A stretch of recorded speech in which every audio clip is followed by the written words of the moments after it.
విద్యుత్ సంస్థ అత్యంత కీలకమైనటువంటి సంస్థ.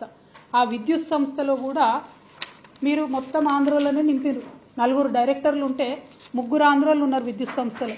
దాని పర్యవసానం ఏం జరుగుతుంది? ఇలా హైదరాబాద్లో గచ్చిబౌలిలో బంజారాహిల్స్లో 4 గంటలు కరెంటు పోతుంది.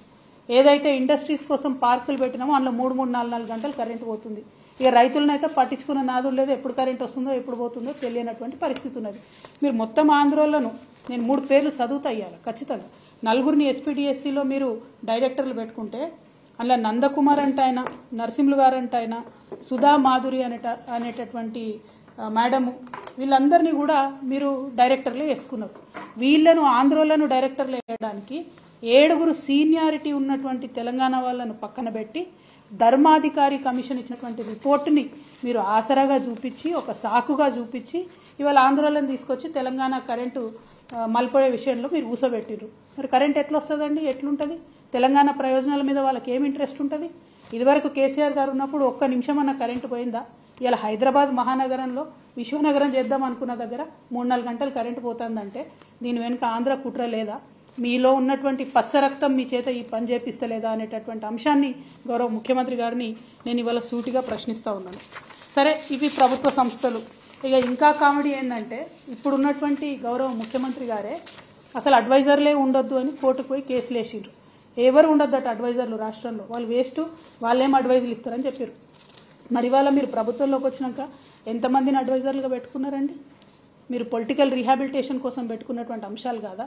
సరే పోనీ పొలిటీషియన్స్ని అడ్వైజర్లో పెట్టుకున్నారంటే నాయకులు కాబట్టి వాళ్ళకి అవగాహన ఉంటారు కాబట్టి, ఇప్పుడు మా షబ్బీర్ అన్న ఉన్నాడు, ఇటువంటి వాళ్ళని అడ్వైజర్లుగా పెట్టుకుంటే మంచిదే డెఫినెట్గా.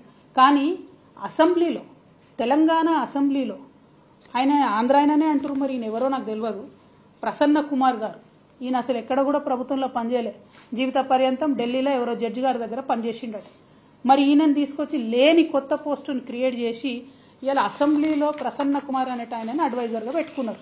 మరి ఈయన ఏం అడ్వైజులు ఇస్తాడు? దేనికోసం అడ్వైజ్ ఇస్తాడు? లేని కొత్త పోస్ట్ ఎందుకు క్రియేట్ చేసిరు? మీరు ప్రజాధనాన్ని ఎవరి కోసం వినియోగం చేస్తున్నారు మీరు? అంటే అక్కడ నుండి వచ్చేటటువంటి పచ్చ అంకుల్ డైరెక్షన్లో మరి ఇది నడుస్తున్నదా తెలంగాణ? ఒక్కొక్కటిగా తెలంగాణ అసెంబ్లీని, తెలంగాణ విద్యుత్ సంస్థల్ని అన్నిటినీ కబ్జా పెడదామనా? పెట్టడం ద్వారా నష్టం ఎవరికి జరుగుతుంది? ఇలా కరెంట్ ఆఫీస్లో 3 ఆంధ్రోళ్ళు ఉంటే మనకు 3 గంటలు కరెంట్ పోతుంది. రేపు అసెంబ్లీలో ఆంధ్ర అడ్వైజర్లు ఉంటే మరి ఏం జరుగుతుంది? దయచేసి తెలంగాణ ప్రజలు ఒకసారి ఆలోచించాలి. ఇక రేవంత్ రెడ్డి గారు ఇంకా దారుణం ఏంటంటే వ్యక్తిగతంగా ఓటుకు నోటు కేసు ఆయనది ఏదైతే ఉందో దానిని వాదించినటువంటి లాయర్లు, ఒక మేడం పేరు దేవనా సేగల్, ఇంకో 2 ఆడపిల్లలు ఉన్నారు, అట్లనే తేరా రమాకాంత్ రెడ్డి గారు, అట్లనే ఇంకా ఆయన ప్రభుత్వంలోకి రాకముందు అప్పుడు కేసీఆర్ గారి ప్రభుత్వం చేపట్టినటువంటి ప్రాజెక్టులను ఆపడానికి చచ్చిపోయిన వాళ్ళ పేరు మీద దొంగ కేసులు వేసినటువంటి ఇంకొక వ్యక్తికి, ఇట్లాంటి వాళ్ళందరినీ కూడా సుప్రీంకోర్టులో ఇలా అడ్వకేట్ ఆన్ రికార్డు పెట్టిరు. అంటే మొన్నటిదాకా రేవంత్ రెడ్డి గారు జేబులోకి వెళ్ళి జీతం ఇచ్చిరు వీళ్లకు.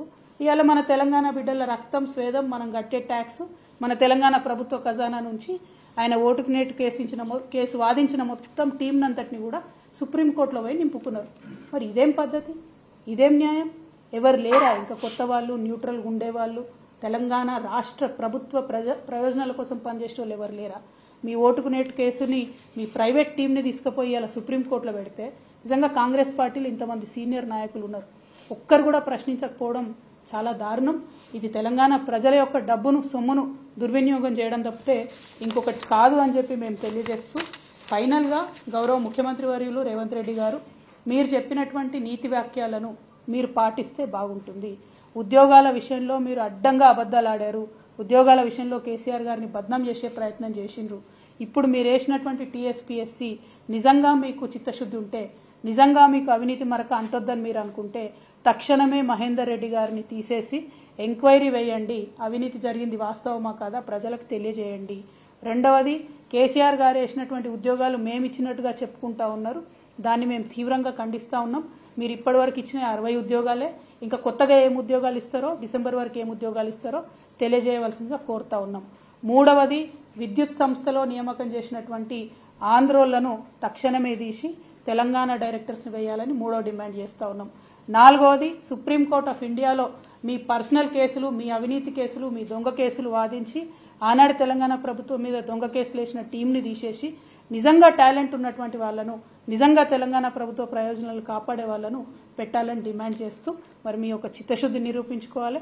మీరు ఇన్ని రోజులు చేసినటువంటి ఆరోపణలను దాన్నన్నింటినీ కూడా తప్పని నిరూపించే విధంగా ఉన్నటువంటి మీ వ్యవహారాన్ని సరిదిద్దుకోవాలని సూచన చేస్తా ఉన్నాం. Thank you. జై తెలంగాణ. గత 10 ఏళ్లలో ఎప్పుడూ లేనటువంటి విధంగా రాష్ట్ర గీతాన్ని జై జై హే తెలంగాణను అధికారికంగా గుర్తిస్తున్నామని కూడా చెప్పారు. అంతేకాకుండా మన రాష్ట్రానికి సంబంధించినటువంటి చిహ్నం కావచ్చు, లేకపోతే తెలంగాణ తల్లి విగ్రహాన్ని కూడా మార్పు చేస్తున్నాం. ఈ పరిణామాలన్నింటినీ మీరు ఎట్లా చూస్తారు? అంటే మన గౌరవ ముఖ్యమంత్రి గారు మొదట ఎప్పుడన్నా నిజంగా గుండెల మీద చేసుకొని జై తెలంగాణ అంటేనేమో ఆయన ఇవన్నీ చేసే అవకాశాలు, ఆయన ఇవన్నీ చేసే అర్హత ఉంటుంది. ఆయన ఎప్పుడన్నా జై తెలంగాణ అన్నాడా? జై తెలంగాణ అన్నోళ్ళ మీద గన్ను పట్టుకొని తిరిగిన మనిషి. ఏదో మన ప్రజలు మంచోళ్ళు కాబట్టి ఇసొంటోళ్ళకు కూడా ఒకసారి అవకాశం ఇద్దామని ఇచ్చిరు. కానీ ఆయన జై తెలంగాణ అని ఇంతవరకు అనలేదు. ఆయన రాష్ట్ర గీతం గురించి మాట్లాడడం, తెలంగాణ తల్లి గురించి మాట్లాడడం చాలా హాస్యాస్పదంగా ఉంది. బట్ ఎనీవే, ఒక్కటి ఈ సందర్భంగా నేను ముఖ్యంగా రాష్ట్రంలో ఉన్నటువంటి కళాకారులకు, తెలంగాణ బిడ్డలకు విజ్ఞప్తి చేసేది ఏంటంటే, కేసీఆర్ గారు ఏదన్నా పని చేస్తే దాని వెనుక ఎంత బలమైన కారణం ఉంటుందో, ఏదన్నా పని చేయకపోతే అంతకన్నా బలమైన కారణం ఉంటుంది. రాష్ట్ర గీతం దగ్గర పంచాయతీ షురు అయింది. ఇదంతా రాష్ట్ర గీతం అనేటటువంటిది కాన్స్టిట్యూషన్లో ఎక్కడ చెప్పలేదు. ఈ యొక్క రాష్ట్రానికి ఒక జెండా ఉండడం, రాష్ట్రానికి ఒక గీతం ఉండడం అన్నటువంటిది కాన్స్టిట్యూషన్లో ఎక్కడ చెప్పలేదు. ఒక 2 రాష్ట్రాలు ప్రయత్నం చేసినాయి, జమ్మూ కాశ్మీర్ ఒకటి, కర్ణాటక ఒకటి. ఆ ప్రయత్నం చేస్తే ఫెడరలిజంకు ముప్పు వాటిల్తుందని సుప్రీంకోర్టు దాకా పోయినా కూడా వాళ్ళు పర్మిషన్ ఇవ్వనటువంటి పరిస్థితి. ఆ కొత్త కాంట్రవర్సీ కొత్త రాష్ట్రానికి ఎందుకు పెట్టాలన్న ఉద్దేశంతో కేసీఆర్ గారు అటువైపు వెళ్ళలేదు. నేను కూడా తెలంగాణ సగటు ఆడబిడ్డనే కదా, నేను ఎట్లుంటాను, మిగతా ఆడబిడ్డలు ఎట్లుంటారు మా తెలంగాణ వాళ్ళు, గట్లే తెలంగాణ తల్లి ఉంటుంది. ఇక అన్ని అపోహలకు పోయి పర్సనల్గా కేసీఆర్ గారి కుటుంబం అంటే విద్వేషం పెట్టుకొని నిర్ణయాలు తీసుకుంటే ప్రజలు ఆలోచన చేస్తారు. నా రిక్వెస్ట్ ఏంటంటే, ఇవన్నీ చిన్న చిన్న ఆరోపణలు పక్కన పెడితే కేసీఆర్ గారు చేయని పనుల వెనుక కూడా కారణాలు ఉంటాయన్న విషయం తెలంగాణ కళాకారులు, కవులు, రచయితలు కూడా దయచేసి గుర్తించాలని చెప్పి నేను కోరుతూ, ముందుగా మన ముఖ్యమంత్రి గారు, తెలంగాణ రాష్ట్ర ముఖ్యమంత్రి గారు కాబట్టి ఎప్పుడన్నా ఒకసారి అసెంబ్లీ ప్రారంభంలోనో అఫీషియల్ కార్యక్రమాల్లోనో జై తెలంగాణ అంటే కొంచెం తృప్తిగా ఉంటుంది తెలంగాణ ప్రజలకి. Thank you. జై తెలంగాణ. డీజీపీ మహేందర్ రెడ్డి మీ హయాంలో కూడా పనిచేశారు. ఇప్పుడు అవినీతి ఆరోపణలు వస్తున్నాయి అంటే మీ హయాంలోనే అవినీతి జరిగింది అనుకోవచ్చు. నేనేమంటున్నామ్మా అంటే, ఆరోపణలు మేము ఎప్పుడు చేయలే మహేందర్ రెడ్డి గారి మీద. మేము ఎప్పుడు మహేందర్ రెడ్డి గారిని ఒక చిన్న పల్లెత్తు మాటలే. మహేందర్ రెడ్డి గారిని ఇక్కడ మీరు నేను మాట్లాడుకోలేనంత భయంకరమైన భాషలో దూషించింది ఇప్పుడున్నటువంటి గౌరవ ముఖ్యమంత్రి గారే. రైట్? అంత దూషించి వీరే తీసుకొచ్చి టీఎస్పీఎస్సీ చైర్మన్గా చేశారు. ఇప్పుడు ఇంకొక లాయర్ ఎవరో వచ్చి అవినీతి జరిగింది అంటారు. మరి ఈ వైరుధ్యాన్ని ఎట్లా చూడాలి? ప్రజలకైతే ఒక క్లారిటీ రావాలి కదా.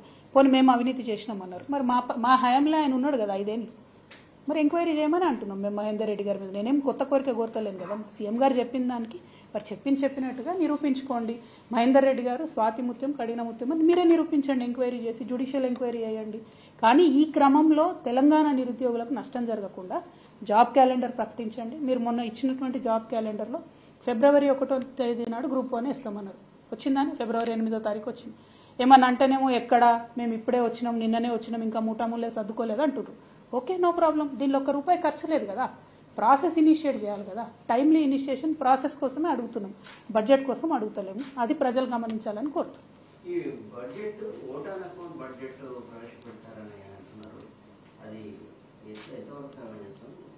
ఇదేమో ఫుల్ ఫ్లెజ్డ్గా 5 ఏళ్ళు నడుస్తుంది అనేటటువంటి ఉద్దేశంతో వచ్చినటువంటి ప్రభుత్వం. యాక్చువల్గా అయితే ఫుల్ ఫ్లెజ్డ్ బడ్జెట్ పెట్టొచ్చు. మరి ఓట్ ఆన్ అకౌంట్ బడ్జెట్ పెట్టడం అంటే కేవలం పార్లమెంట్ ఎన్నికలను దృష్టిలో పెట్టుకొని తప్పించుకునే ప్రయత్నం ప్రభుత్వం చేస్తూ ఉంది. ఉదాహరణకు నిన్న మేము డిమాండ్ చేసినాం, బీసీ డిక్లరేషన్లో మీరు చెప్పినటువంటి 20,000 కోట్లను అలొకేట్ చేయండి అని. ఇప్పుడు ఆ డిమాండ్ నుంచి తప్పించుకోవాలి, అందుకని ఓట్ ఆన్ అకౌంట్ బడ్జెట్ పెట్టాలి. అట్లా వాళ్ళు చాలా విషయాల్లో డిక్లరేషన్లు చేసిండ్రు, బడ్జెట్కి అలొకేట్ చేస్తామని చెప్పారు. అవన్నీ తప్పించుకోవడానికి మాత్రమే ఓట్ ఆన్ అకౌంట్ అంటారు. But this is a full fledged government elected by people of Telangana. Full budget పెడితేనే బాగుంటుంది. ఇక అన్ని ప్రాసెసెస్ చేస్తాం కదండి. Thank you. జై తెలంగాణ.